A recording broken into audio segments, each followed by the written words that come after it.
মোৰ নাম শ্ৰী ডিম্বেশ্বৰ মৰাণ। মই এসময়ত অসম জাতীয়তাবাদী যুৱ ছাত্ৰ পৰিষদৰ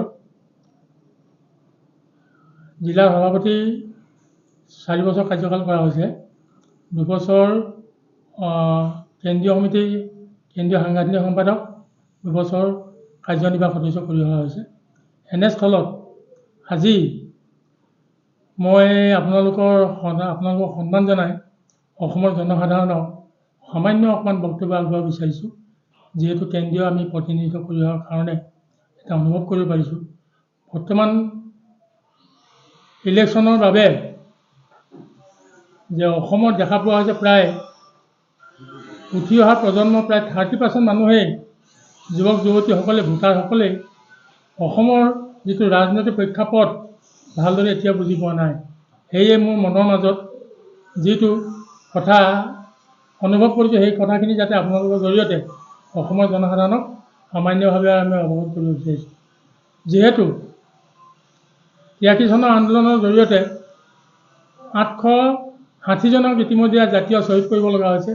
তেজেৰে ৰাঙলী কৰি আমি কংগ্ৰেছ চৰকাৰখনক আমি অসমৰ ধূলিৰ লগত একেবাৰে মিহলাই দিব বিচৰা হৈছিলে।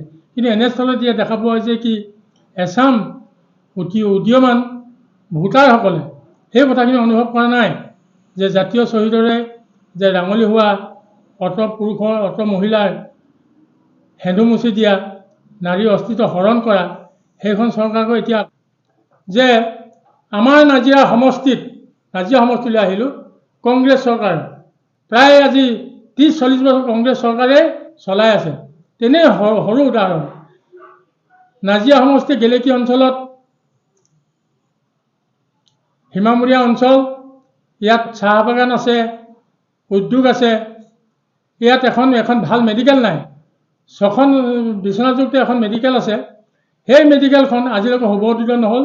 বিধায়কে ইয়াত কুম্ভকৰ্ণ নিদ্ৰাত হৈ আছে। মাত্ৰ মোবাইল দাঙি লৈ অকল মোবাইল।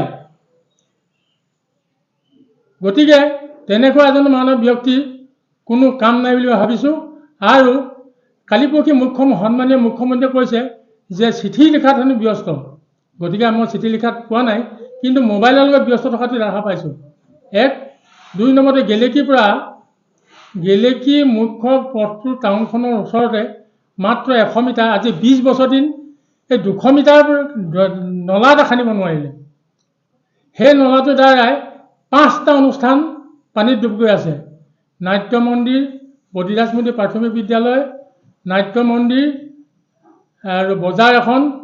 গতিকে এনেকুৱাকৈ আৰু IB এটা, শংকৰদেৱ শিশু নিকেতন, 5টা অনুষ্ঠান ডুব গৈ আছে। গতিকে আমি বাৰম্বাৰ তেখেতক সেই কথাষাৰ ক'লেতো হাঁহিয়ে উঠে যে 83 আন্দোলনত কংগ্ৰেছ চৰকাৰৰ দেৱকান্ত বৰুৱাদেৱে কৈছিলে যে কুলি আলি জীয়াই থাকিলে কংগ্ৰেছৰ মৰণ নাই, তেতিয়া অসমীয়া নহ'লেও হ'ব।